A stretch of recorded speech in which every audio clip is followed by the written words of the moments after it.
Good afternoon, Bindu. This week, I'll look at the top 10 probes as well as the sources from our internet weather. The graph, what we are showing here is ending at today for the last week, basically from last Monday to this week's Monday. What we are showing here is the top 10 most probed ports. On the right-hand side, we have the table, which basically gives us the ranking of the top ports, and the graph basically giving us the visualization with respect to the traffic we are seeing. And coming to the table back again, there is a positional change columns in the last week and the change. For example, for the first one, the telnet port 23 TCP, my apologies, 23 TCP, the last week's position was number 1. This week also it's at the number position. That means that there's no change. And for number 2 is 00 ICMP. It's basically for echo reply. Followed by at number 3 is SSH port 22. At number 4 is 81 TCP, which is an alternate HTTP port, but it's also used by some of the IoT-based botnets. 443 is for HTTPS, and 80 is HTTP, as you know. And at number 7 is 6379 2CP, which is related to Reddit servers. 8 is 53 UDP. I kind of highlighted here basically to show that it kind of jumped some positions from last week to it landed up 8, basically jumped 10 positions. Number 9 is 8080 TCP. Again, it's an alternative port, alternative HTTP port. And rounding up number 10 is 2375 TCP, which is for Docker REST API. So moving on to top 10 most sources probing. Basically what it does is number of unique sources we're observing, scanning right across the internet. Again, the same similar thing, like you have a ranking and the table on the right side and followed by the graphical representation. So at number 1 is the SMB port, which is for 445 TCP. Number 2 and 3 are basically SSH and telnet ports. They kind of actually swapped their positions from last week.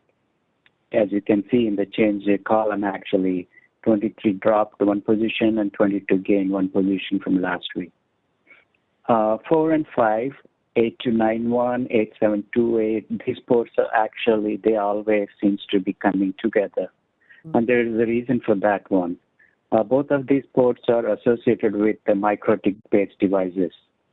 8291 is associated with Winbox application port, whereas 8728 is with the API access to the MikroTik devices. Because of that, and because of various vulnerabilities, I think the scanning always happens together on these 2 ports.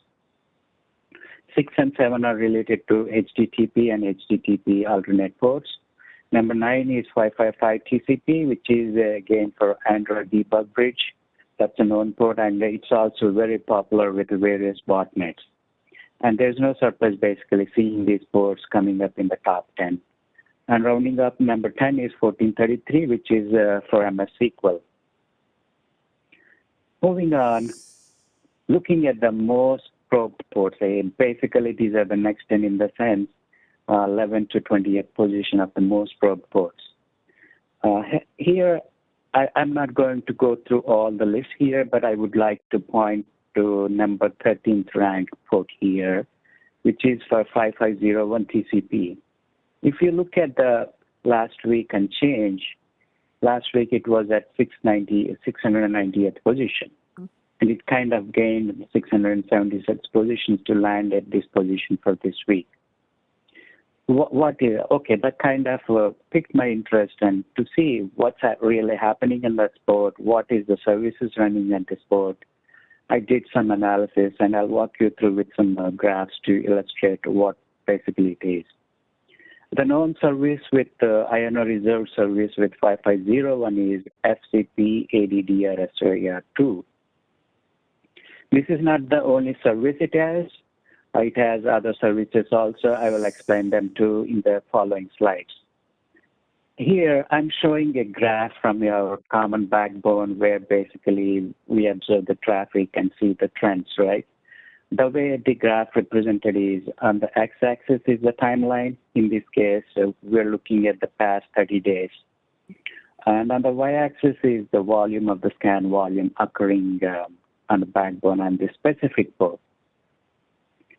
For instance, here, as you can see, around 703, 704, maybe, let me say, last week of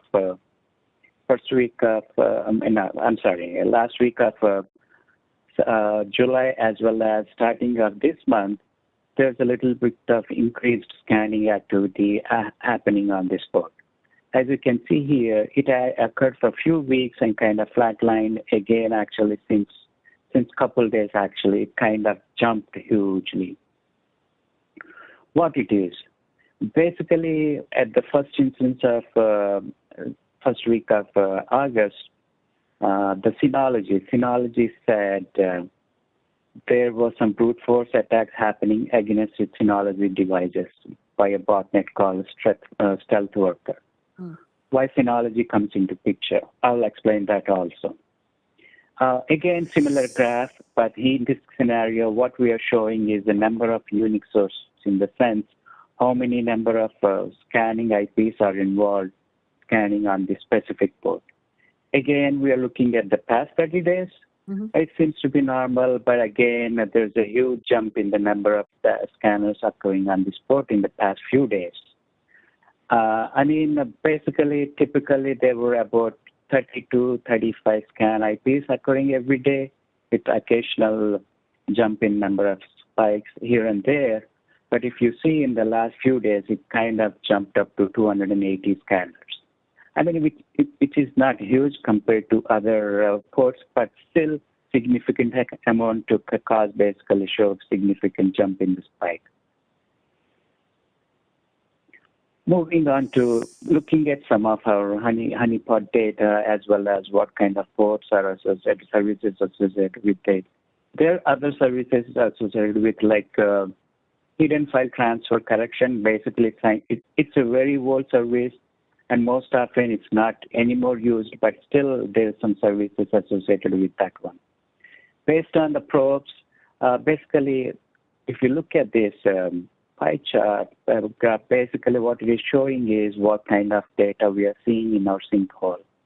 About 7% is HTTP and about 12% is RDP. Rest is basically malformed HTTP, which is about 81%. By digging a little bit further, what happened is it seems to be related to some IoT-based botnet. The reason I say is if you look at this shell command, there was a dropper from a specific URL, basically on infected victims. What happens is once it gets into the shell, it transfers into, it changes into a temp directory, and from there actually it removes the directory, and from there actually it tries to connect to external IP or source, and from there get some sort of executable for specific architecture. In this scenario, what it is doing is it's getting some ARM7-based executable, and it's changing its permissions to basically readable and accessible to everybody else. That's what change mod is saying it here. And once it changes the permissions, it's kind of executing. It's the shell command. And basically, this is how typical IoT-based botnet happens. It's a clear indication there is some sort of actually botnet-related activities occurring on this port. That is as per our data. But there is some recent announcement by Synology saying that there were brute force attacks occurring on this port, and it seems to be around that time as we've seen in the graph. If you go back here, they published their article around 804, but saying I think they've been observing a few days. If you basically extend that to time, it seems to observe with whatever the data we are seeing from our common backbone. So we could pretty confidently say there were initial scanning activity occurred around this time and happened for a couple of days and kind of died down. There were automated scanning occurring at frequent times. And suddenly, since the past few days, it's kind of ramped up in the number of sources. Okay, moving on further. So, okay, we have some information here.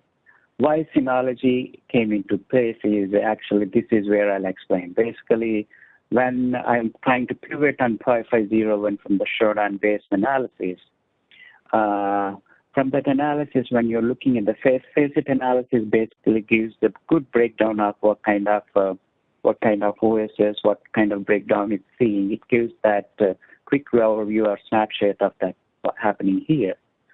As you see here, there are not many, but still about 845 Shodan results were found for this port. But as you can see, all of them are related to Synology. I mean, with the different versions, right? Mm-hmm. I mean, most popular is the 6. These are the version of that Synology Disk Station Manager. It's kind of OS. And if you see this one on the statement made from the Synology, it makes sense that I think somebody is basically just stealth worker botnet or maybe some other new botnet is specifically looking for Synology-based disks. Why? Because, it gives you another avenue for the botnet operator to include the Synology-based devices to their botnet RB. And obviously, we know once they have the box, they will perform various nefarious activities, right? Yeah. They can perform DDoS activity, maybe exfiltration, etc., etc. And I think that's the story about 5501, and that brings to the end of our internet weather. I would like to get some comments and thoughts from you, Bindu. Yeah, so I thought 5501, the fact that it jumped so much, and it's intriguing to see how, these types of IoT botnets are significantly increasing, right? And I think these are devices that are not actively monitored as part of security monitoring in terms of IT assets. So the malicious actor goes after, these types of, devices and, definitely an impending threat, right? I think, the fact that, we're seeing this spike shows us that they're sort of slow and steady working behind the scenes to be able to use these types of ports, right? That's true. I mean, the challenge is also, as you said, because they're IoT, sometimes they're popular with regular consumers. It's not easy to update for them. That's also the actually lure for these botnet operators to recruit most of the IoT devices. I'd be curious to see how it shapes up, in our coming weeks as we, baseline this one, right? Because our top frequent ports, seem to still be occupying the space, but some of these outliers are moving up, right? So I think it'll be interesting to see what we see in terms of activity in the future around this port. Yeah, it definitely will be observing from our perspective, but I would say, I think probably we see a downward trend at some point. Once they have all the devices listed, right, they will kind of taper down. But this is another port we have to watch out for. I never knew 5501 would be associated with some sort of IoT device.